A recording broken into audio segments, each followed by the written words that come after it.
Hi friends, welcome to cook to easy. ఈరోజు మనం చూడబోతున్న recipe పెసరపప్పుతో ఒక మురుకు రెసిపీ అండి. చాలా ఈజీగా చేసుకోవచ్చు. ఈ మురుకు చేయడానికి ఏమేమి కావాలి, ప్రాసెస్ ఏంటి అనేది చూస్తాం రండి. ఇక్కడ కావాల్సిన అన్ని సామాన్ తీసి పెట్టుకున్నామండి. 1 కప్పు పెసరపప్పుని గంట సేపు నానబెట్టుకున్నాము. 1 కప్పు పెసరపప్పుకు 3 కప్పు అంతా బియ్యం పిండి అనేది తీసుకోవాలి. ఆ పిండిని జల్లించి తీసుకోవాలండి. ఈ పిండిలో వేయడానికి కోసం మిగతా సామాన్ కూడా తీసి పెట్టుకున్నాం రండి. ఒక్కొక్కటిగా వేస్తామండి. వాము వచ్చి 1 టీ స్పూన్ యాడ్ చేస్తున్నామండి. అలానే నువ్వులు వచ్చి 2 టీ స్పూన్ యాడ్ చేస్తున్నాము. సరిపడ ఉప్పు, కారం వేస్తున్నాము. దీంతో పాటు మనము ఇంగువని కూడా వేస్తున్నామండి. ఇవి అన్నిటినీ వేసి మనము పిండిని ఫస్ట్ ఒకసారి మంచిగా కలిపి పెట్టుకోవాలండి. ఇది ఫస్ట్ స్టెప్ అన్నమాట. ఇప్పుడు మనకు డ్రై ఇంగ్రీడియంట్స్ అన్నీ రెడీ అయిపోయిందండి. ఇప్పుడు మనం పెసరపప్పుని ఉడికించి తీసుకోవాలి.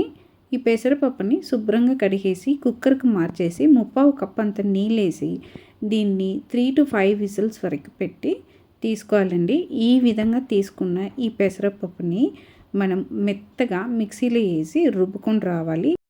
మనం ఈ పెసరపప్పుని రుబ్బడానికి ముందండి 1 క్యూబ్ అంతా అమూల్ బటర్ అనేది తీసుకున్నాను.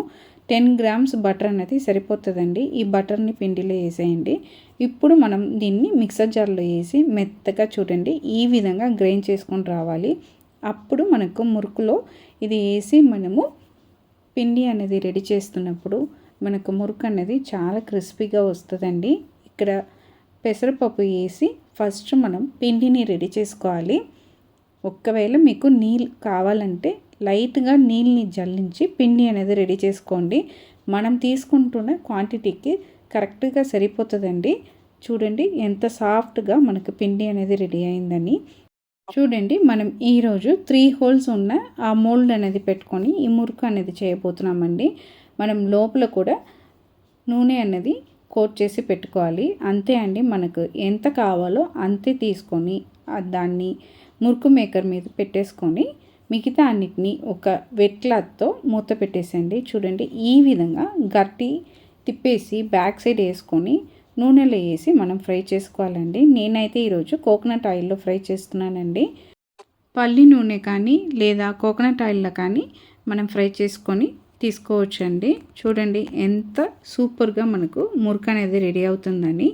ఒక్క సైడ్ ఈ బబుల్స్ అనేది తక్కువ అయిన తర్వాత మళ్ళీ రెండో వైపు తిప్పేసి క్రిస్పీగా మనం ఫ్రై చేసి తీసుకున్నామంటే మనకు పెసరపప్పుతో రెడీ చేసిన మురుకు అనేది రెడీ అయిపోయిందండి. చాలా చాలా ఈజీ ప్రాసెసే అండి. అంతే అండి. ఈ విధంగా మనం తీసుకున్నామంటే చాలా క్రిస్పీ అయిన సేమ్ టైంలో టేస్టీ అయిన పెసరపప్పు మురుకు అనేది రెడీ అయిపోతుంది అండి.